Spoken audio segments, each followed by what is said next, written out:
మాకు రాజకీయ భిక్ష పెట్టింది గ్రామ ప్రజలు. నాపై తప్పుడు ప్రచారాలు చేసి అభియోగాలు పెడితే ఊరుకోను. నాపై చేసిన ఆరోపణలు రుజువు చెయ్యగలరా? మినగళ్ల సర్పంచ్ భర్త బొర్రు రాము ఇటీవల విలేకరుల సమావేశం నిర్వహించి కొంతమంది మినగల్లు వైసీపీ పేటీఎం బ్యాచ్ తప్పుడు ఆరోపణలు, అభియోగాలు మోపడం సరికాదని మినగళ్ల సర్పంచ్ భర్త బొర్రు రాము అన్నారు. పిడుగు మధు అనే వ్యక్తి నాకు రాజకీయ భిక్ష పెట్టాడు అనడం హాస్యాస్పదంగా ఉందన్నారు. నాకు ఎవరూ రాజకీయ భిక్ష పెట్టలేదు. మినగల్లు గ్రామ ప్రజలే నాకు రాజకీయ భిక్ష పెట్టారన్నారు. ఊరికి మంచి చెయ్యాలనే దృక్పథంతో పనిచేస్తున్న నన్ను రాజకీయాలలోకి ఆహ్వానించి మా భార్యను సర్పంచ్గా ఎన్నుకోవడం జరిగింది. మేము ఏ పార్టీ నుంచి సర్పంచ్గా గెలవలేదు, ఇండిపెండెంట్ గా గెలిచాం. ఊరికి మంచి చేస్తుంటే ఓర్వలేని కొంతమంది ఇలాంటి అభియోగాలు చేస్తున్నారు. అలాంటి మాపై వ్యక్తిగతంగా ఆరోపణలు చేయడం, వివాహాల గురించి మాట్లాడడం, నా స్నేహితుల గురించి మాట్లాడడం సరికాదన్నారు. నాపై వ్యక్తిగతంగా మాట్లాడిన వారు వాళ్ల వ్యక్తిగతం గురించి ఒకసారి ఆలోచించాలన్నారు. నాపై కేసులు ఉన్నాయని ఆరోపిస్తున్నవారు ఆ కేసులు నాపై అక్రమంగా బనాయించింది మీరేనని ఒకసారి గుర్తు చేసుకోవాలన్నారు. గతంలో పిడుగు మధు అనే వ్యక్తిని ఎర్రచందనం దొంగ అని చెప్పింది మీరే. మైనర్ బాలికపై వేధింపులు చేసింది మీరే. కానీ నేను ఊరి మంచి కోసం పోరాటం చేశాను. ఇసుక రీచ్ను అడ్డుకునేందుకు ధర్నా చేశాను. ఇసుకాసురుల అక్రమాల వలన పొర్లుకట్టలు ధ్వంసం అయితే ఆ కాంట్రాక్టును కూడా పక్క మండలానికి సంబంధించిన వారికి ఇచ్చిన ఘనత మీదే. గ్రామానికి వరదలొచ్చి ముంపుకు గురైతే ఆదుకున్నవారు ఒక్కరూ లేరు. మాజీ ఎమ్మెల్యే నల్లపిరెడ్డి ప్రసన్నకుమార్ రెడ్డి, సూరా శ్రీనివాసులరెడ్డి, అప్పటి తహసీల్దార్ హమీద్ మినహా ఇస్తే ఒక్కరు కూడా తొంగు చూసిన పాపాన పోలేదన్నారు. ఆళ్ల సుబ్బారెడ్డి పొలాన్ని నేను ఆక్రమించానని అనడం సరికాదన్నారు. ఎస్సీ కాలనీలో కళ్యాణ మండపం కట్టలేదని ఆరోపించారు. కానీ అక్కడ కాలనీవాసులే అంగన్వాడీ, పాఠశాల, కర్మక్రతువుల మౌలిక వసతులను అడిగారు. వాటిని చేయడం జరిగిందన్నారు. కానీ అక్కడ అభివృద్ధిని కూడా అడ్డుకున్న ఘనత మీదే. 30 సంవత్సరాల రాజకీయ ఇండస్ట్రీ అని చెప్పుకునే మీరు, పిడుగు బ్రాండ్ అని విర్రవీగే మీరు, ఆకాశం మీద నుంచి పడే పిడుగు చెట్టు మీద కాకుండా ఊర్లో పడ్డట్టు పిడుగు బ్రాండ్ అందరికీ తెలుసు. అదేవిధంగా మీ పిడుగు బ్రాండ్ వలన గ్రామస్తులకు, గ్రామ అభివృద్ధికి ఒరిగిందేమీ లేదు. 35 సంవత్సరాల పిడుగు ఇండస్ట్రీలో అరుంధతివాడలో రోజూ గొడవలే, కొట్లాటలు చేయించి వాళ్ల బ్రతుకులు నాశనం చేసిన వారు మీరు కాదా అని ప్రశ్నించారు. మేము వచ్చిన 3.5 సంవత్సరాలలో ఇంతవరకు అరుంధతివాడలో గొడవలు లేవంటే మీ విఘ్నతకే వదిలేస్తున్నామన్నారు. నమస్కారం సార్. గౌరవనీయులైనటువంటి నల్లపిరెడ్డి ప్రసన్నకుమార్ సార్కి అనే సార్ గత ప్రెస్ మీట్లో మీకు ఒక అమ్మాయికి న్యాయం చేయలేని వ్యక్తిని మీరు ఒక రైతు విభాగ అధ్యక్షుడిగా పెట్టిందని మిమ్మల్ని అడిగాను సార్. నేను మీకు సలహా ఇవ్వలేదు సార్, విమర్శించలేదు. మీకు ఇన్ఫర్మేషన్ తెలుసో తెలీదో అని మీకు చెప్తే మీరేమన్నా దాంట్లో ఇన్వాల్వ్ అయ్యి ఆ తప్పులు సరిదిద్దుకుంటారని, ఆ బిడ్డకి ఏమన్నా న్యాయం చేస్తారని నేను చెప్పాను సార్. నేను అంతకు మించి మీకు సలహా ఇచ్చేంత స్థాయిలో నేను లేను, విమర్శించే స్థాయిలో నేను లేను. ఎనివే సార్, మీకు మీ దృష్టికి తీసుకువచ్చాను. ఆడబిడ్డకి నేను న్యాయం చేస్తారని, ఇంకా మీరు చూసుకోండి, అది నాకు సంబంధం లేదు. కాకపోతే నేను మా ఊర్లో ఒక పౌరుడిగా ఆడబిడ్డకి నా వంతు సాయం నేను చేశాను, చేయించాను. పెద్దల చేత కూడా చేయించాను. కాకపోతే నా ఊరు ఆ పిల్లలు గౌరవంగా మాట్లాడినా, గౌరవంగా మాట్లాడిపోయినా వాళ్ళు కొన్ని మాటలు నా మీద విమర్శించారు. నన్ను కొన్ని పాయింట్లు నా మీద వేశారు. కొన్ని పాయింట్లు అయితే అడిగారు. ఎవరు? తిరుమలేషు, శ్రావణు, రాంగోపాలు అనే వ్యక్తులు కొన్ని మాటలు అడిగారు. వాళ్ళకి ఒక ఊరు పౌరుడిగా నేను సమాధానం చెప్పాల్సిన బాధ్యత నాకు ఉంది కాబట్టి చెప్తాను. ఫస్ట్, శ్రావణ్ మనం మంచిగా ఉండాలి, ఉన్నప్పుడే ఇంకోటిని విమర్శించాలన్నారు. శ్రావణ్ ఫస్ట్ ఆఫ్ ఆల్ ఎర్రచందనం దొంగ, వాడు పిడుగుమోదు అనేవాడు ఎర్రచందనం దొంగ అని నువ్వే అన్నావు. ఒక 1.5 years బ్యాక్ నా మీద అటాక్ చేసినప్పుడు, నా మీద 307 కేసు, నేను నా మీద జనాభా అటాక్ చేసినప్పుడు, నేను హాస్పిటల్లో ఉన్నప్పుడు, అన్కాన్షియస్లో ఉన్నప్పుడు ప్రెస్ మీట్ పెట్టి పిడుగుమోదు ఒక దొంగ, వాడు ఎర్రచందనం దొంగ అని నువ్వే అన్నావు నాయన. ఒకసారి నువ్వు చెక్ చేసుకో, దాన్ని ఆటోమేటిక్గా అందరికీ అర్థమైపోతుంది, సరేనా? రెండోది కూడా ఏంటంటే పిడుగు తిరుమలేష్ మీరు 9వ వార్డు మెంబర్ అని, పిడుగు ఒక బ్రాండ్ అని మీరు అన్నారు నాన్న. నేను ఒప్పుకుంటాను, పిడుగు ఒక బ్రాండ్. ఎందుకంటే ఒక అన్నదమ్ములో కొట్టుకొనిస్తే వాళ్ళ మధ్యలో ఒక పిడుగు పడద్ది, ఒక భార్యాభర్తలో కొట్టుకొనిస్తే వాళ్ళ మధ్యలో ఒక పిడుగు పడద్ది. ఒక భార్య నా మొగుడు సరిగా లేడు సరిద్దయ్యా అంటే నోరు మూసుకోబో డబ్బులు తెస్తున్నాడు కదా సంతోషంగా ఉండు అని వాళ్ళకి మధ్య ఒక పిడుగు పడద్ది.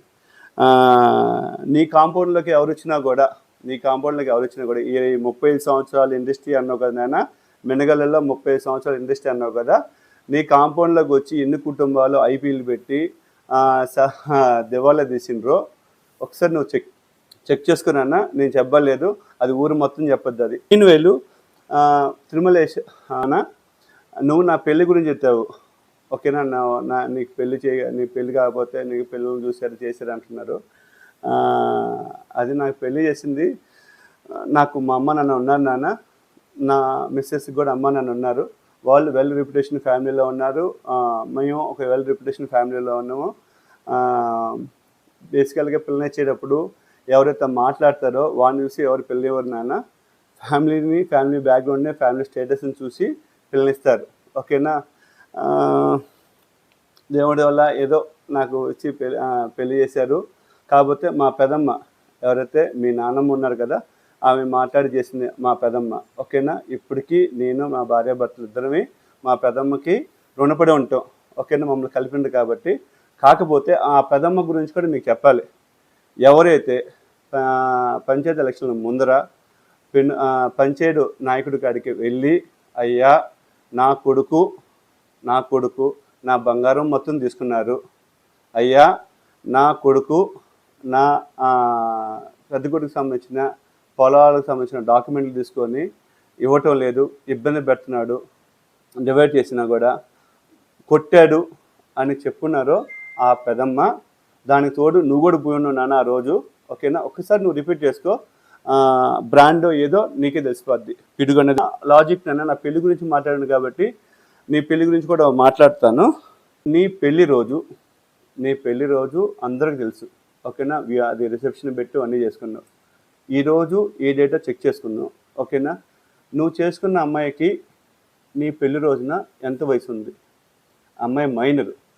ఆ రోజు ఐసిడిఎస్ మేడం వాళ్ళు వచ్చున్నారు, మహిళా పోలీసులు వచ్చున్నారు, ఓకేనా? నీ పెళ్ళప్పుడు, ఓకేనా? నువ్వు చేసుకున్న అమ్మాయి మైనరా కాదా? ఇప్పుడు నీకు పుట్టిన బిడ్డ అప్పుడు నీ మిస్సెస్ మైనరా కాదా, ఓకేనా? ఇది ఒక్కటి చేసుకోండి. ఏంది నాన్న మీరు మైనర్ అమ్మాయిలనే మీరు గెలుకుతారా?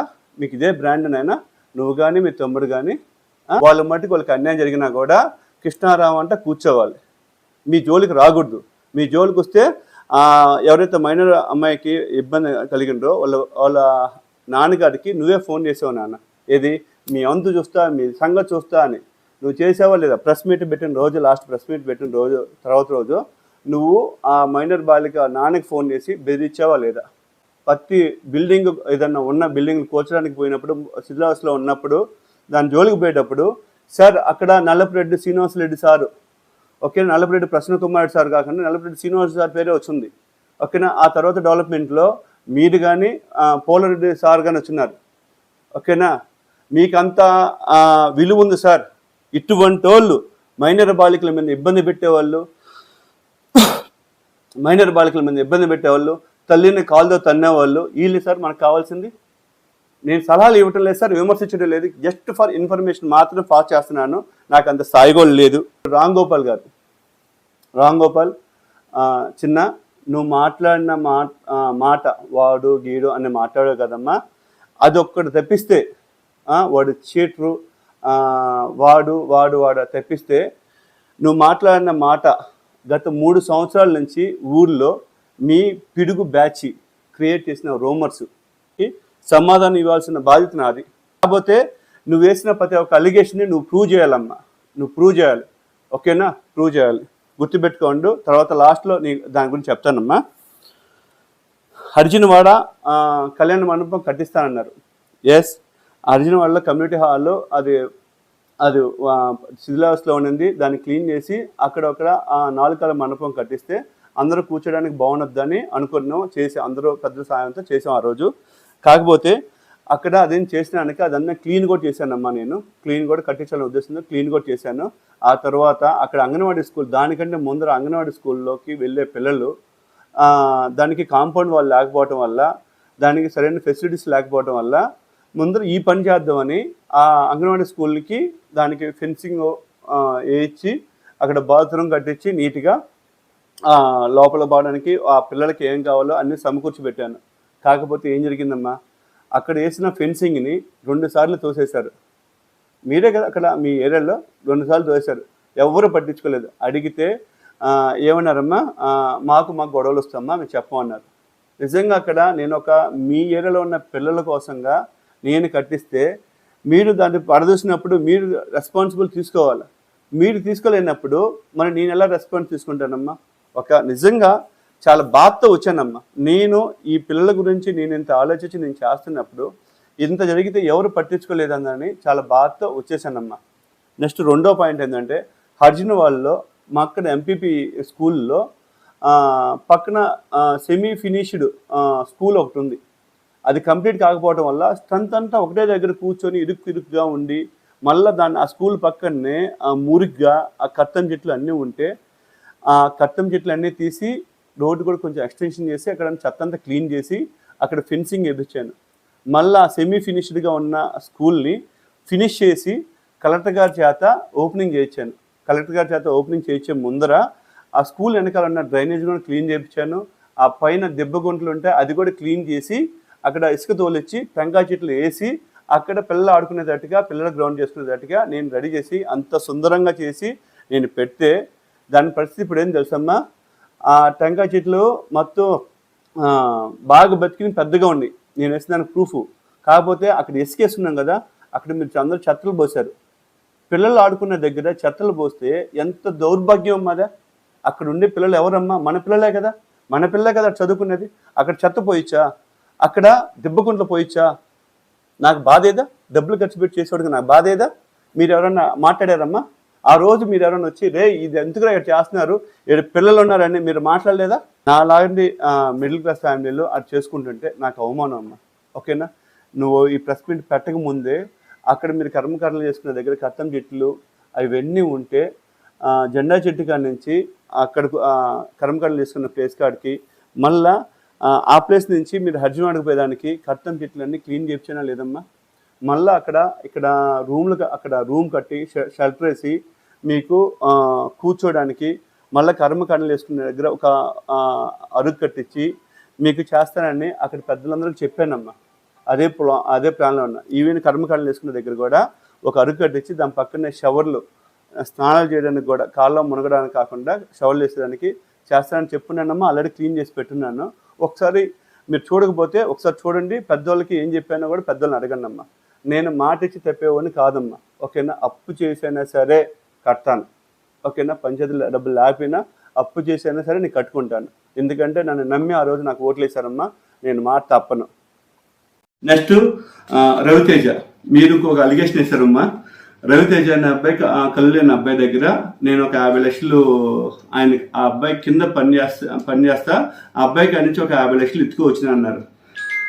మీకు రవితేజ అనే అబ్బాయి తెలుసమ్మా? ఎవరో మీకు ఎవడో చెప్తే రాసుకోవటమా? ఆ అబ్బాయి బ్యాక్గ్రౌండ్, అబ్బాయి స్టేటస్ అని తెలుసమ్మా మీకు? అబ్బాయి ఆల్ ఇండియా ర్యాంక్ హోల్డర్ అమ్మా, 48th ర్యాంకు. ఆ అబ్బాయి నాతో 7 సంవత్సరాలు 7 సంవత్సరాలు నాతోనే ఉన్నాడమ్మా. నా ఇంట్లోనే ఉన్నాడు అబ్బాయి. నా ఇంట్లోనే ఉన్నాడు. నాకు ఒక తమ్ముడు లెక్క. నా పెళ్ళి కాకముందే అబ్బాయి నాతో ఉన్నాడు. ఓకేనా? నేను ఆఫీస్ని స్టార్ట్ చేశాను. తర్వాత అబ్బాయి వచ్చి నాతో జాయిన్ అయ్యాడు. కళ్యాణ్ పిల్లవాడు. అప్పటికి సిఏ కూడా క్వాలిఫై కాలేదు. ఒక ICW ఒకటే పాస్ అయి ఉన్నాడు అబ్బాయి. ఓకేనా? ఆ అబ్బాయి నా ఆఫీస్లో పెట్టుకొని, కళ్యాణ్ పిల్లవాడికి నా ఆఫీస్లో పెట్టుకొని ఈ మొత్తం ప్రతి డిపార్ట్మెంట్కి ఎంత కఠినంగా ఉన్నానంటే అబ్బాయితో అంత కఠినంగా ఉండేవాడిని.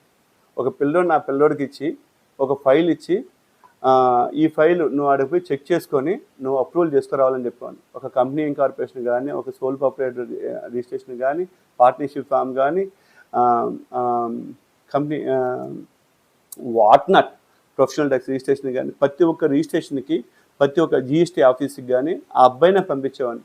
నాకున్న కాంటాక్ట్స్కి అబ్బాయికి ఆల్రెడీ చెప్పేవాడిని. నేను ప్రతి ఒక్క ఆఫీసర్ని పరిచయం చేయించుకొని ఈ రోజు ఆ అబ్బాయి హైదరాబాద్లో సొంతంగా ఒక ఆఫీస్ పెట్టుకొని ఈయన అబ్బాయికి ఆఫర్ ఇచ్చాను. ఒక 2-3 ఎంప్లాయీస్ ఉన్నారు అబ్బాయి దగ్గర. నెలకి ఒక 2-3 లక్షలు సంపాదించుకుంటున్నాడు ఆ అబ్బాయి ఈరోజు. ఓకేనా? అబ్బాయి గురించి, అబ్బాయికి నాకున్న రిలేషన్ గురించి మీకు తెలియకుండా మాట్లాడబాకండి. ఎనివే ఇది ప్రూవ్ చేసింది కూడా నువ్వే. ఏంటంటే నేను అబ్బాయి కాడ 50 లక్షలు తీసుకున్నాను కదా, చీటింగ్ చేశాను, తీసుకొచ్చేసాను, చెప్పా పెట్టకుండా అక్కడ ఊళ్ళో ఉన్నాను చెప్తున్నాను కదా. నువ్వు ఆ అబ్బాయి కాడికి వెళ్ళి నేను తీసుకున్నట్టు అబ్బాయి కాడికి స్టేట్మెంట్ తీసుకొచ్చి నువ్వు ప్రూవ్ చేయాలి నాకు. ఓకేనా? నేను చేశాను అని. లేదంటే కేసు కూడా ఫైల్ అవుతుందమ్మా ఆ విషయంలో. నీకు నేను కాదు, నేను అబ్బాయి ఇద్దరు కలిసి నీకు కేసు ఫైల్ చేస్తాము.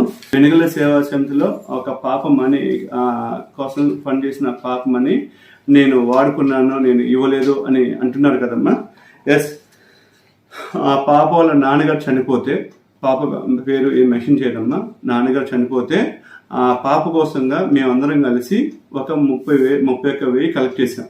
అది కూడా అమౌంట్ కూడా కేసిరెడ్డి ప్రభాకర్ అనే అతనికి ఫోన్పే చేస్తున్నాం అందరమే. ఆ రోజు నేను, మా అన్న, మా ఆఫీస్ స్టాఫ్, ఆళ్ళ సుబ్బారెడ్డి, ఇంకా మీరు చెప్పారు కదమ్మా సోకాళ్ళు ఒక 10-15 మంది, కిరణ్, రంగనాయకులు, సంటి, చాలా మంది మొత్తం కలిపి చేస్తున్నారు. దాంట్లో 26,000 నా ఆఫీసు స్టాఫ్ కాడి నుంచి, నా ఫ్రెండ్స్ కాడి నుంచి నేను కలెక్ట్ చేసిన డబ్బులేనమ్మా. కాలసబడ్డి నాన్నగారు దశరథ రామరెడ్డి గారికి ఆయన వడ్డీ తీసుకున్నాడమ్మా డబ్బులు. అది కూడా మీ ఫోన్పేలో ఆయన మనోరాలకి మేము పంపించున్నాం. జూన్ 17న 2020లో పంపించున్నామ్మా. 15,000 ఒకసారి, 15,000 ఒకసారి పంపించున్నామ్మా. ఇది తీసుకున్న కొద్ది రోజులకి సుబ్బారెడ్డి గారి నాన్నగారు చనిపోయినాక సుబ్బారెడ్డి గారిని కూడా మేము ఏం మాట్లాడలేదు. ఓకేనా? ఈ విషయం 2-3 సార్లు చెప్పుంటే ఇక్కడ ప్రూఫ్లు ఏం లేవు, ఒక పంపించిన స్క్రీన్ షాట్ తప్ప. దీని గురించి ప్రూఫ్లు ఉన్నా లేకపోయినా, అది వచ్చినా రాకపోయినా ఆ 30,000 ఉంది కదా, 30,000 ప్లస్ ఒక 4,000 ప్లస్ ఇంట్రెస్ట్ కలిపి ఆ పాపకి మేము ఇస్తామని ఒక నెల క్రితం, 2 నెలల క్రితం ఆ పాప వాళ్ళ బాబాయ్ గారికి ప్లస్ వాళ్ళ పాప నాన్నమ్మ గారికి కూడా చెప్పున్నాం మేము. ఓకేనా? ఆ డబ్బులు మట్టుకు ఆ పాపకు ముట్టే వెంటనే మీకు అందరికి ఇంటిమేషన్ ఇస్తామమ్మా. ఆ రోజు ఆ పాపకు సాయం చేసినందుకు అందరికీ ధన్యవాదాలు. చీటింగ్ కేసులు, 420 గాడు చాలా ఎదవ, వీడికి జాబులు లేవు, ఇంకోటి లేదని వల్గర్గా మాట్లాడినారు. నా మీద కేసులు పెట్టింది ఎవరమ్మా? పిడుగుమోదే కదా, ఎక్స్ట్రాషన్ కేసు అన్నాడు. కోవిడ్ టైంలో పంచాయతీ రెవెన్యూ కోసంగా మేము టోల్గేట్ పంచాయతీ తీర్మానం పాస్ చేసుకొని మేము శిస్తుగా పంచాయతీ రుసుము కలెక్ట్ చేస్తుంటే 8,950 రూపాయలు మేము కలెక్ట్ చేస్తే మీ బాబాయ్ గారికి షేర్ ఇవ్వలేదని మీ బాబాయ్ గారు ఆ రోజు కేసు పెట్టించారు. 4 యువకుల మీద, చదువుకునే పిల్లల మీద, మీ కాళ్ళ కాడికి రాలేదని వాళ్ళు నాకు సపోర్ట్గా ఉన్నారని 4 పిల్లల మీద. ఓకేనా? 4 పిల్లల మీద, ఒకరైతే చదువుకున్న వాళ్ళ మీద, నా మీద, మా ప్రభాకర్ మీద, అనిల్ మీద, సునీల్ మీద, అందరూ చదువుకున్న వాళ్ళు. మీ కాటికలు అందరూ కాకపోయినా మా కాటికల వాళ్ళు అందరూ చదువుకున్న వాళ్ళు.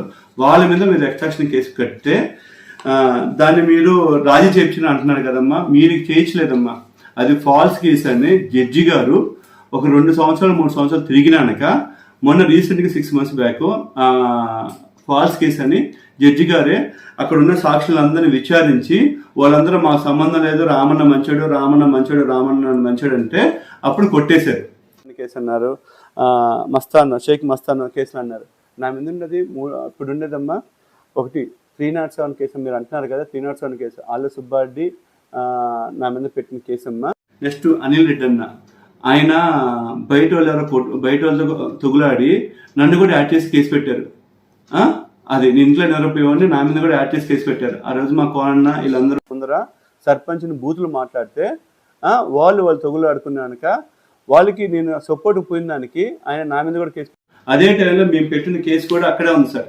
మేము పెట్టిన కేసు కూడా అంటే అప్పుడున్న పోలీస్ డిపార్ట్మెంట్ మీ కేసు లేదు, వాళ్ళ కేసు లేదు, కొట్టేస్తామని చెప్పినాక మేము వచ్చేస్తే మా కేసు పెట్టకుండా వాళ్ళ కేసు వరకే పెట్టారు ఆ రోజు. ఇప్పుడు కూడా అది ఫాల్స్ కేసు అని కొట్టేస్తుందండి. చూడండి. నెక్స్ట్ నిన్ను ముసలైన ఒక పెద్ద ఆయన్ని రోడ్లో నడి బూతులో రెడ్డి గారిని అమ్మనా బూత్ తిడితే లేక ఎదురించి మాట్లాడిన దానికి అప్పుడున్న నాయకులు సపోర్ట్తో ఈ కేసు కట్టించి అంటే extraction case, Anil Reddy case, ఈ 3 కేసు కట్టించి మీ బాబాయ్ పిడుగు మధు నా మీద రౌడీ షీట్ ఓపెన్ చేయించమన్నారు. ఆ రోజు నాకున్న మంచితనంతో ఎమ్మెల్యే గారు చెప్తున్నాను కదా, ఎమ్మెల్యే గారు కట్టించలేదు. ఆ రోజు చదువుకున్న పిల్లవాడు ఆ పిల్లవాడి మీద రౌడీ షీట్ కట్టించినది ఆ సారు కట్టించలేదు.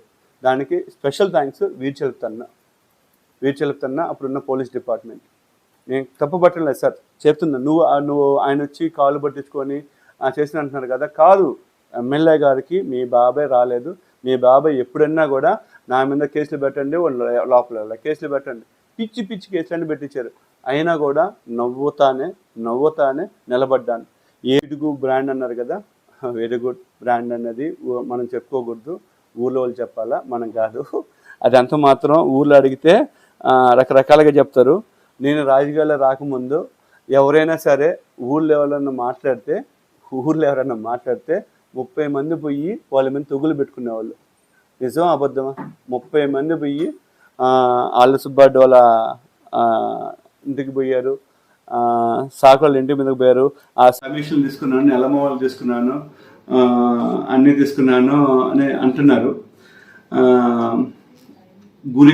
గురిగింజకి దాని కింద నలుపు అవపడదంట. అదేవిధంగా పచ్చకావలిలోడికి లోకం అంతా పచ్చగా అవపడద్దంట. కమిషన్లు తీసుకునేవాడికి, కమిషన్లు దోచుకునేవాడికి ప్రతి ఒక్కడు అలాగే అవపడుతుంటాడు. మీరు తీసుకున్నారో తీసుకోలేదో, మీరు దోసుకోలేదో, మీకు ఎలా ఉన్నదో అందరూ అలాగే అవపడుతుంటారు. అంత మాత్రాన వాళ్ళు చేసినట్టు కాదు, చూసినట్టు కాదు. అండ్ మెయిన్ వేలు మీరు నా మీద అలిగేషన్ వేశారు కాబట్టి నేను ఎవరికడ డబ్బులు తీసుకున్నాను, ఎవరికడ చేశాను, ఎవరి దగ్గర పోయాను, ఓకేనా? మీరు ఆ ఫోటో ఎవిడెన్స్లు లేదా బ్యాంక్ రిసిప్ట్లు ఏమైనా ఉన్నట్లయితే ప్రొడ్యూస్ చేయండి, ఓకేనా?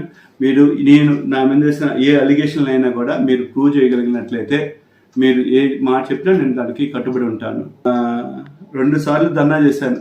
ఒకటి, నా ఊరికి ఆ ఇసుక దెబ్బ ఎత్తబాకండి, ఆ ఇసుక దెబ్బ ఎత్తితే మా ఊరు కొట్టుకోపోద్ది అన్నారు. ఆ రోజు ఎత్తము అనే దౌర్జన్యంగా మేము వేసిన టెంట్లని ఖాళీ చేశారు, అన్ని చేసారు, మమ్మల్ని ఖాళీ చేశారు. అన్ని నుంచి కరెక్ట్గా 3 నెలలకి మేము చేసిన ధర్నా 3 నెలలకి ఆ ఇసుక ఎత్తేసిన తర్వాత ఎల్లవలు వచ్చినాయి. 2021లో మా ఊరు కొట్టుకోపోయింది. ఆ రోజు ఎవరైనా వచ్చి అంత ముద్దు పెట్టేశారు మాకన్నా? ఆ రోజు అంత ముద్దు పెట్టారా? కనీసం మా రోడ్లు కొట్టుకోకపోతే ఆ రోడ్లు బాగు చేసుకోవడానికి కూడా 100 ట్రిప్పుల పైన గ్రావెల్ మేము తోలుచుకున్నాం. మా సొంత డబ్బులు పెట్టి అయినా పూడ్చుకొని మేము చేసుకున్నాం. ఏ గవర్నమెంట్ అఫీషియల్స్ అయినా, ఏ రాజకీయ నాయకుడైనా వచ్చి అంత సాయం చేశారా సార్? ఆ రోజు అధికార పార్టీలో ఉన్న మేమే ఎవరు రాలేదు. నేను, మీ తిరుమలేశ్వర మామగారు బాలు శ్రీనివాసులు గారు, కొంతమంది యువకులు, మా ఊళ్ళో యువకులు అందరం కలుసుకొని అన్నం మేము వండుకొని మేము పెట్టుకున్నాం. ఆడదొలకి అందరికీ మేము పెట్టుకుని అన్నం. మీరు ఎవరు పెట్టలా మాకు. ఆ రోజు పిడుగు మధు రాలే బయటికి, ఇంకెవరు ఏ నాయకుడు ఊళ్ళో రాలే బయటికి. ఆ రోజు మేము పెట్టుకున్నాం, ఓకేనా? అంత ఇబ్బంది జరిగినా కూడా ఎవరైనా ఇచ్చారా? ఆ రోజు దేవుళ్ళ లాంటి హమీద్ ఎంఆర్ఓ గారు, ఆయన 20 మాకు ఆయన సొంత డబ్బులతో ఒక 20 ఫ్యామిలీకి సంబంధించిన స్టీల్ సామాను ఒక పెద్ద కిట్లు ఇచ్చాడు మాకు. సార్ సాయం చేస్తాం చెప్పుకోవాలి మేము. ఇంకెవరైనా సాయం చేశారా? ఎమ్మెల్యే గారు మా ఊరికి డబ్బులు ఇవ్వకపోతే ఎమ్మెల్యే గారికి ఫోన్ చేస్తే ఒక 383 మందికి డబ్బులు ఇప్పించాడు ఎమ్మెల్యే గారు. ఆ రోజు సూరాసేనయ్య గారు సాయం చేశారు. ఇంకెవరైనా సాయం చేశారా? మీరు చెప్పుకున్న ఇప్పుడు ఎవరైతే ప్రెస్ మీట్ పెట్టినారో, మీ నాయకులు ఎవరైనా పెట్టినారో, ఎవరైనా సాయం చేశారా? మాకు లేదు కదా సార్. అండ్ ఫైనల్గా 2వ సారి ధర్నా చేశాం. ఇసుక కార్మికులు అక్కడ ఇసుక ఎత్తుకోవడానికి పర్మిషన్ లేదని వాళ్ళని చేస్తుంటే ఇసుక కార్మికులకు పని కల్పించమని మిమ్మల్ని అడిగాం. ఆ రోజు మీరు దానికి ధర్నా చేసాం. పొల్లిగట్లు తెగిపోయినాయ్యా, ఆ పొల్లిగట్లు బూడ్చుకోవడానికి కూడా మీరు ధర్నా చేయాల్సి వచ్చింది. కర్మ మాది. పొల్లిగట్లు తెగిపోతే మీ స్వార్థం తీసుకొని మీరు ఎత్తుకోకపోతే, పొల్లిగట్లు తెగిపోతే ఆ తెగిపోయిన 11 నెలలు అయిపోయినా కూడా, వానాకాలం వస్తున్నా కూడా ఎవరు పట్టించుకోకపోతే, అయ్యా ఆ పొల్లిగట్లన్నా బోర్చుండి అయ్యా అని 7 రోజులు ఈ పెన్నా నదిలో 24 గంటలు కొనుక్కొని ఒక్కడనే మీరు 10 మంది వస్తే అందరి మీద కేసులు పెడతానంటే ఒక్కడనే 7 రోజులు ఇసుక రుచిలో పనుకోలేదా? లాస్ట్కి ఒక చిన్న ఇన్సిడెంట్ జరిగినాక అక్కడున్న పోలీస్ డిపార్ట్మెంట్ వారు, రెవెన్యూ డిపార్ట్మెంట్, కలెక్టర్ వాళ్ళు మాట ఇచ్చి 15 రోజులు బూడిపిస్తామని చెప్పినాక అప్పుడు మేము బయలుదేరి వచ్చాం.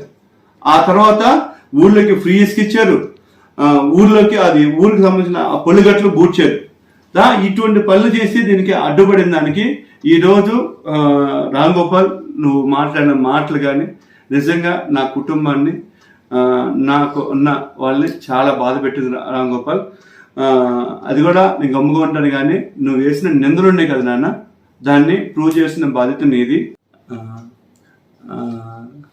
రాజకీయ భిక్ష నాకు పెట్టారు అంటున్నారు, రాజకీయ భిక్ష నాకు పెట్టారు అంటున్నారు. రాజకీయం అంటే ఏందమ్మా? సేవ చేయటం. సేవ చేయడానికి భిక్ష ఏందమ్మా పెట్టారు? నాకు తెలియగలుగుతాను. సేవ చేయడానికి భిక్ష ఎందుకు పెట్టేది అంటే మీరు ఇప్పుడు సేవ చేస్తున్నారా, దౌర్జన్యం చేస్తున్నారా?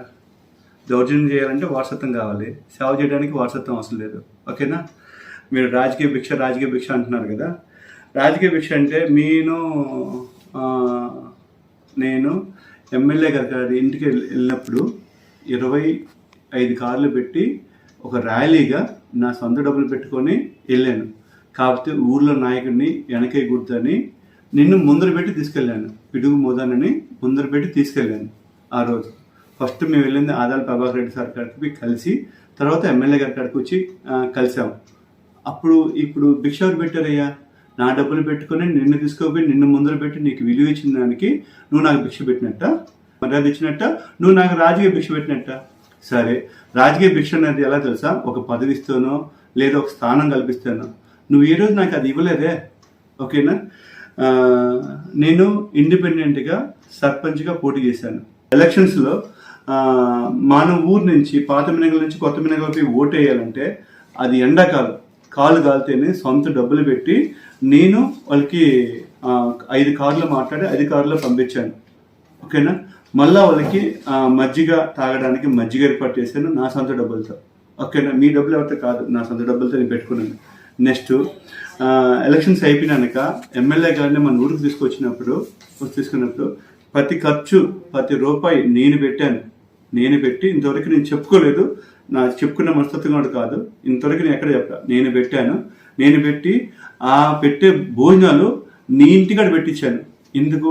నీకు విలువ ఇవ్వడం కోసంగా, మాకంటే పెద్దోడు కాబట్టి నేను విలువ ఇవ్వడం కోసంగా నేను మీకు విలువ ఇచ్చా. మీరు నాకు రాజకీయ భిక్ష పెట్టలా. ఓకేనా?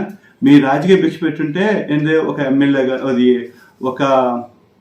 ఒక ఎంపీటీసో ఒక సర్పంచో మీరు నాకు ఇచ్చుంటే, నన్ను పెట్టి నిలబెట్టుంటే అది మీరు భిక్ష పెట్టినట్టు. నాకు ఏ పదవి ఇప్పించలే మీరు. ఓకేనా? నన్ను ఎక్కడ గెలిపించలే. కాకపోతే నేను సొంతంగా ఇండిపెండెంట్గా ఊర్లో ఉన్న యువతులందరూ కలుపుకొని నేను ఊరు తరఫున పోటీ చేశాను. నా ఊరు బాగుండాలి, నా ఊరి పేరు బయటికి పోవాలని మిండగల్ల సేవా సంస్థ అని పెట్టి ఊళ్ళో ఉన్న యువకులందరం కలిసి మేము స్టార్ట్ చేసి ఇండిపెండెంట్ ఎలక్షన్లో 12 వార్డులకి 32 మందిని మెంబర్లుగా పెట్టుకొని డమ్మీలతో కలుపుకొని 32 వార్డులకి సర్పంచ్కి 6 మంది మెంబర్ల చేత వేయించి కేవలం నీ యొక్క ఇన్ఫ్లుయెన్స్ ఎలా ఉన్నదని చూసి 6 మంది వచ్చాం. లాస్ట్కి 12 వార్డులకి 6 మంది గెలిచాము. ఓకేనా? సర్పంచ్గా 276తో మెజార్టీతో మేము గెలిచాం సొంతగా. అది మీకు ఆపోజిట్గా నిలబడి ఆ రోజు ఊళ్ళో ఉన్న నాయకుల్లో అందరూ పక్క ఉంటే మేము కోటరెడ్డి సురేష్ అన్న మాకు సపోర్ట్ చేస్తున్నాడు.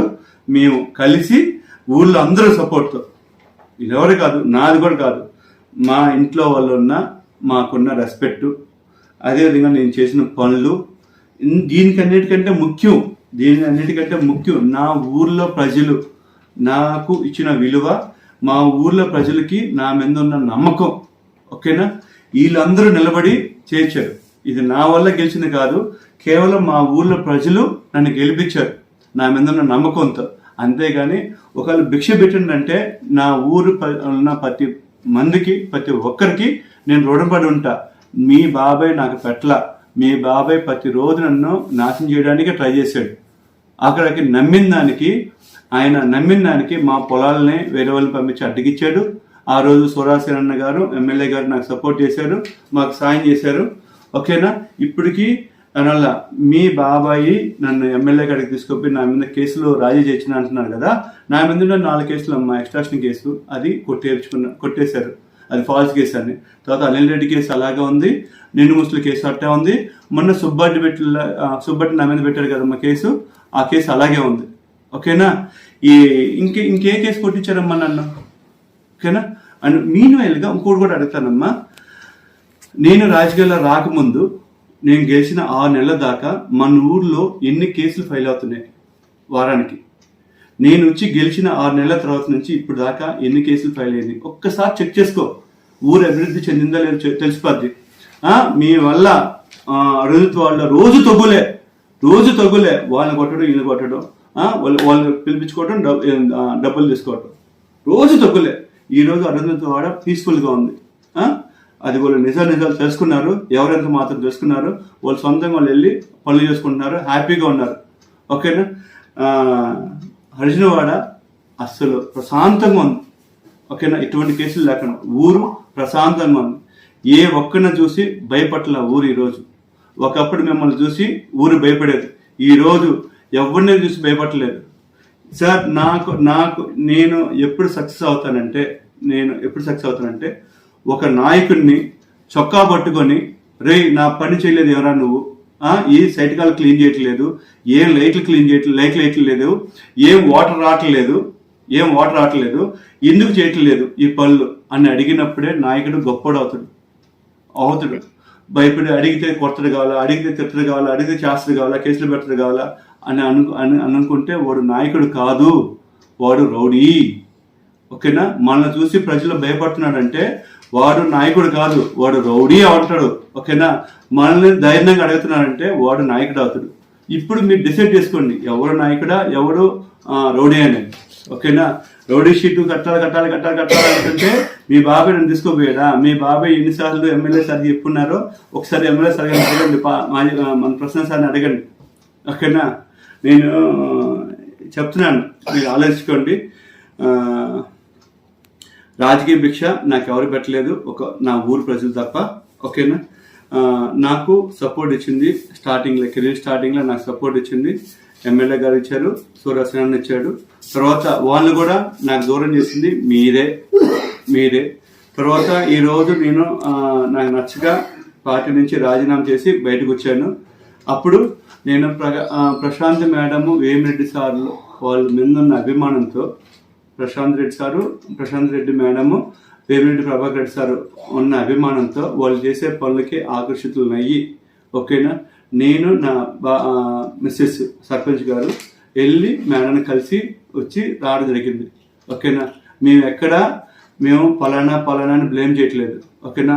నేను బీజేపీలోకి పోలేదు, నేను ఇంకో పార్టీలోకి సిపిఎంలోకి పోలేదు. కాకపోతే నన్ను గెలిపించేటప్పుడు, నేను ఇండిపెండెంట్గా నిలబడి నన్ను గెలిపించేటప్పుడు ప్రతి ఒక్కరి సపోర్ట్ నాకు ఉంది. ఆఖరాకి వైసీపీలో ఉన్న చాలా మంది కూడా నేను గెలిచేటప్పుడు నాకు సపోర్ట్ చేశారు. వైసీపీ సపోర్ట్ చేసింది నాకు, టీడీపీ సపోర్ట్ చేసింది, సిపిఎం సపోర్ట్ చేశారు, బీజేపీ సపోర్ట్ చేశారు, టీడీపీ కూడా సపోర్ట్ చేశారు నాకు ఆ రోజు. ఓకేనా? ఎందుకంటే నా క్యారెక్టర్ చూసి నాకు సపోర్ట్ చేశారు. అటువంటిప్పుడు వాళ్ళు మళ్ళా ఎలక్షన్లో నిలబడినప్పుడు, నేను ఇండిపెండెంట్గా ఉన్నప్పుడు నేను వాళ్ళకి సపోర్ట్ చేస్తే తప్పే ఉంది?